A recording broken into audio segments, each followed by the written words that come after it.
வாலி வதை அதை குறித்து 1000 சர்ச்சை இன்னைக்கு இருக்குது.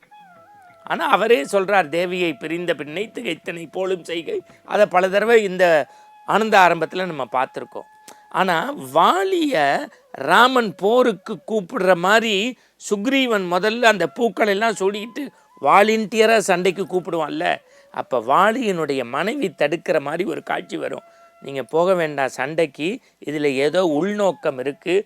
சாதாரணமாக உங்களை பார்த்து அஞ்சுற உங்கள் தம்பி இப்போ வாலண்டியராக உங்களை சண்டைக்கு கூப்பிட்றான்னா பரம்பொருள் அறத்தின் நாயகன் ராமன் துணை கொண்டு வரான். அப்போ ஒரே ஒரு வார்த்தை சொல்லுவான் வாலி, ஏய் பெண் என்பதால் பிழைத்தாய், ஓடிப்போ. நீ பெண்ணுங்கிறதுனால உன்னை சும்மா விட்டுட்டேன்.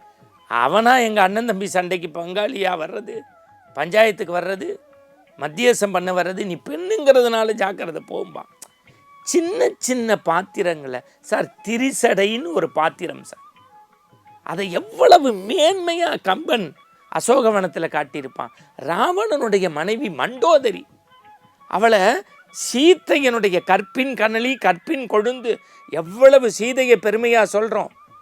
அள்ளல் மாக்கள் இலங்கையது ஆகுமோ எல்லை நீத்த உலகங்கள் யாவையும் என் சொல்லினால் சுடுவேன் தூயவன் வில்லின் ஆற்றலுக்கு மாசென்று வீசினேன்னு அனுமன்ட்ட ராமனுடைய பெருமையை பேசி துன்பப்படுறேன் துயரப்படுறேன்னு சொல்லி சீதையனுடைய கேரக்டர் எப்படி பேசப்பட்டதோ அதே அளவுக்கு மண்டோதரி, ஏன்னா அறம் பேசிய பாத்திரம்.